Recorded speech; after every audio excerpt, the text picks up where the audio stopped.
السلام علیکم دوستو، آج میں آپ کے سامنے علامہ اقبال کی بہت ہی مشہور و معروف کتاب والے جبریل سے ایک خوبصورت غزل کا آغاز کر رہا ہوں۔ میں کوشش کروں گا کہ اس غزل کی تمام مشکل الفاظ اور اشعار کی شرح آپ کے سامنے بیان کروں۔ جن حضرات نے ابھی تک میرا چینل سبسکرائب نہیں کیا وہ برائے مہربانی میرے چینل کو سبسکرائب کر دیں اور ساتھ لگے بیل آئیکن کو بھی کلک کر دیں تاکہ آپ کو میری ہر آنے والی ویڈیو کی نوٹیفیکیشن پر وقت مل سکیں۔ جزاک اللہ۔ چلیں آئیں کوشش کرتے ہیں علامہ اقبال کی وہ خوبصورت غزل جس میں علامہ اقبال اللہ تعالیٰ سے ہم کلام ہو رہے ہیں اور اللہ تعالیٰ سے باتیں کر رہے ہیں۔ علامہ اقبال کہتے ہیں کہ گیسوئے تابدار کو اور بھی تابدار کر، گیسوئے تابدار کو اور بھی تابدار کر، ہوش و خرد شکار کر، قلب و نظر شکار کر۔ چلیں اس شعر کے مشکل الفاظ اور اس کی شرح بیان کر لیتے ہیں۔ اس شعر میں علامہ اقبال سب سے پہلے فرما رہے ہیں کہ گیسوئے تابدار یعنی کہ بل کھاتی ہوئی زلفیں، گیسوئے تابدار کو اور بھی تابدار کر، ہوش و خرد شکار کر، قلب و نظر شکار کر۔ ہوش و خرد یعنی میرے حواس اور میری عقل کا شکار کر، اور قلب و نظر اور میرے دل اور میری نظر کا بھی شکار کر۔ اے میرے اللہ، مجھے اپنی ذات میں اتنا مگن کر دے کہ میں دنیا میں اگر کسی کا نام لوں تو وہ تیرا نام لوں، اگر میں دنیا میں کسی کا ہو جاؤں تو ایک صرف تیری ذات ہو جس کا میں ہو جاؤں، دنیا میں اگر کسی کو میں اپنا محبوب بنا لوں تو وہ صرف ایک تیری ذات ہو جس کو میں اپنا محبوب بنا لوں، اور میری ذات تیری ذات کے اندر اتنی فنا ہو جائے کہ تو مجھے اپنا محب بنا لے اور میں تجھے اپنا محبوب بنا لوں، تو مجھے پسند کر لے اور میں تجھے پسند کر لوں۔ یا میرے اللہ، مجھے اپنے آپ میں اتنا مگن کر دے کہ گیسوئے تابدار کو اور بھی تابدار کر، یعنی میں جتنا تیرے اندر تیری ذات کے اندر جانے کی کوشش کر رہا ہوں، تیری ذات کو سمجھنے کی کوشش کر رہا ہوں، اے میرے رب مجھے اور زیادہ اپنے اندر کی اپنی ذات کی رانائیاں عطا کر، اپنی ذات کی وسعتیں عطا کر تاکہ میں تیرے ہی قصیدے پڑھتا رہوں۔ دوسرا شعر پڑھتے ہیں۔ علامہ اقبال کہتے ہیں کہ عشق بھی ہو حجاب میں اور حسن بھی ہو حجاب میں، عشق بھی ہو حجاب میں اور حسن بھی ہو حجاب میں، یا تو خود آشکار ہو اور یا مجھے آشکار کر۔ اب اس شعر میں علامہ اقبال کہتے ہیں کہ باری تعالیٰ، یہ کیسے ممکن ہے کہ عشق بھی پردے میں رہے اور حسن بھی پردے میں رہے، عشق بھی ہو حجاب میں اور حسن بھی ہو حجاب میں؟ کیا میرے رب یہ ممکن کیسے ہے کہ عشق بھی پردے میں رہے اور حسن بھی پردے میں رہے؟ یا تو خود آشکار ہو یا مجھے آشکار کر، یا تو خود مجھ پہ آشکار ہو جا، مجھ پر ظاہر ہو جا، یا پھر مجھے اپنی ذات و تجلیات دکھانا شروع کر دے۔ پھر تیسرے شعر میں علامہ اقبال کیا ہی خوبصورت انداز میں اللہ تعالیٰ سے گفتگو فرما رہے ہیں۔ اقبال کہتے ہیں کہ میرے اللہ، تو ہے محیط بے کراں اور میں ہوں ذرا سی آبجو، تو ہے محیط بے کراں اور میں ہوں ذرا سی آبجو، تو ہے محیط بے کراں اور میں ہوں ذرا سی آبجو، یا مجھے ہم کنار کر یا مجھے بے کنار کر۔ علامہ اقبال اس میں کہتے ہیں کہ تو ہے محیط بے کراں، تو میرے اللہ ایسا سمندر ہے کہ جس کا کنارہ ہی کوئی نہیں، اور میں تو ایک چھوٹی سی ندی ہوں، آبجو یعنی کہ ندی، میں تو ایک چھوٹی سی ندی ہوں کہ اگر میں تیرے سمندر میں چلا بھی جاؤں تو میری کوئی پہچان نہیں رہتی، لیکن تیری وسعت اتنی زیادہ ہے کہ جس کا کوئی کنارہ ہی نظر نہیں آتا۔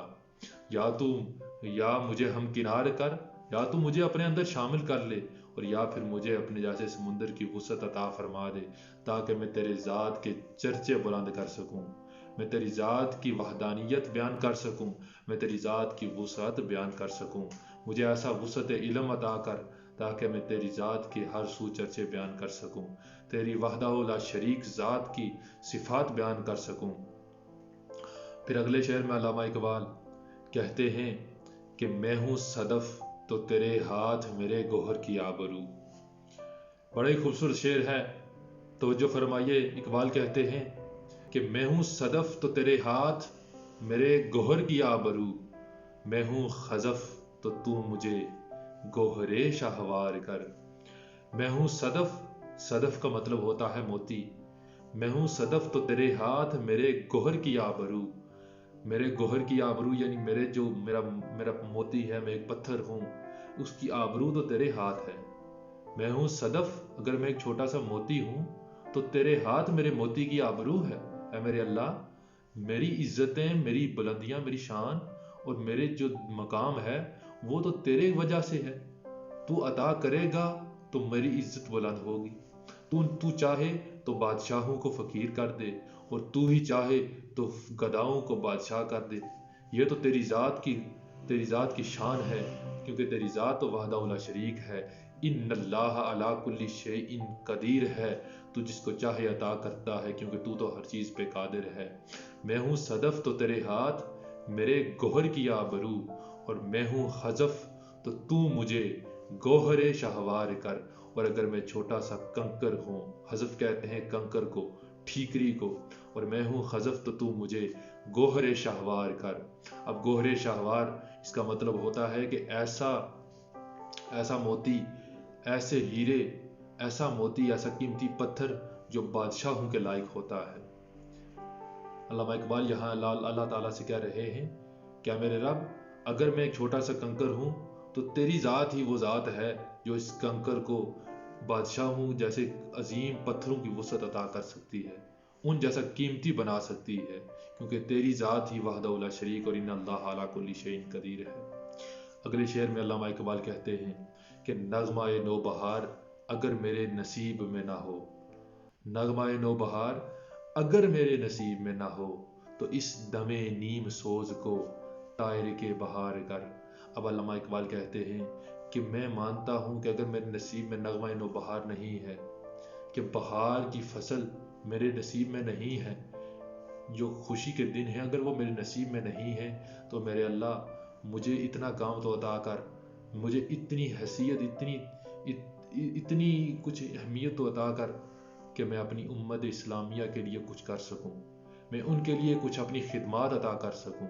اے میرے اللہ، اگر تو مجھے اتنی ہمت عطا کر دے تو میں بھی تیری دربار میں سرخرو ہو سکوں گا۔ اگلے شعر میں علامہ اقبال کہتے ہیں کہ باغ بہشت سے مجھے حکم سفر دیا تھا کیوں، باغ بہشت سے مجھے حکم سفر دیا تھا کیوں، کار جہاں دراز ہے اب میرا انتظار کر۔ باغ بہشت، یہ اس واقعہ کی طرف اشارہ ہو رہا ہے کہ جب اللہ تعالیٰ نے حضرت آدم علیہ السلام کو جنت سے نکال کر زمین کی طرف بھیج دیا تھا۔ اب علامہ اقبال ایز آدمی ہونے کے ناطے اللہ تعالیٰ سے گفتگو کر رہے ہیں کہ میرے اللہ، جب تو نے مجھے باغ بہشت یعنی جنت سے نکال کر زمین پر بھیج دیا تھا، اب جب میں تجھ سے تب ہی ملوں گا جب دنیا کا کام میرا ختم ہو جائے گا۔ کار جہاں دراز ہے، کار جہاں یعنی دنیا کے کام بہت زیادہ ہیں، اب جب یہ ختم ہوں گے تو میرے اللہ تب ہی تو میں تیری طرف آؤں گا، میں تیری ذات سے مل سکوں گا۔ کار جہاں بہت دراز ہے، زندگی کی الجھنیں اور مصیبتیں اتنی زیادہ ہیں کہ میں ان میں مگن ہو گیا ہوں، اب یہ بہت زیادہ ہیں، لیکن تیری ذات ہی وہ ذات ہے جو مجھے اپنی ذات کی طرف راغب کر سکتی ہے۔ اب آخری شعر، علامہ اقبال اس شعر میں بڑی خوبصورت انداز میں روز حساب کا بات کر رہے ہیں۔ علامہ اقبال کہتے ہیں کہ بروز حساب جب میرا پیش ہو دفتر عمل، بروز حساب جب میرا پیش ہو دفتر عمل، آپ بھی شرمسار ہو اور مجھے بھی شرمسار کر، آپ بھی شرمسار ہو اور مجھے بھی شرمسار کر۔ کیا میرے اللہ، جب قیامت والا دن ہوگا اور میرا دفتر عمل تولا جائے گا، پیش ہوگا تیری دربار میں، تو میں تو بہت شرمندہ ہوں گا۔ لیکن علامہ اقبال یہاں اللہ تعالیٰ کی شان و عظمت بیان کرتے ہیں کہ اللہ تعالیٰ اپنے بندوں سے کتنا پیار کرتا ہے۔ اللہ تعالیٰ قیامت والے دن جب اپنے بندوں کی کوتاہیاں اور اپنے بندوں کی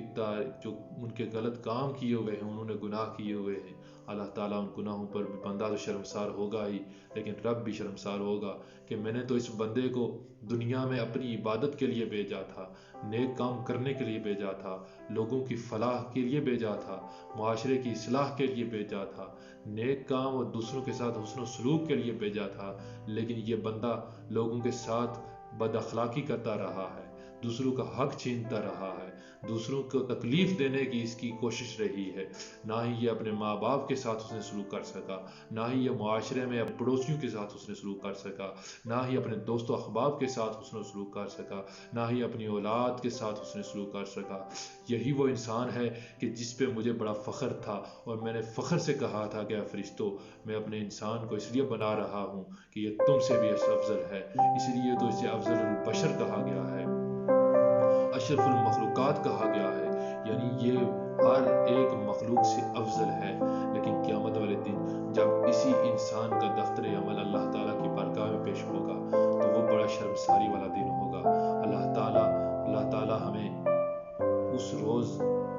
میں ایسی شرمندگی سے محفوظ فرمائے اور اپنے پیارے محبوب کا پکا سچا امتی بنائے۔ جزاکم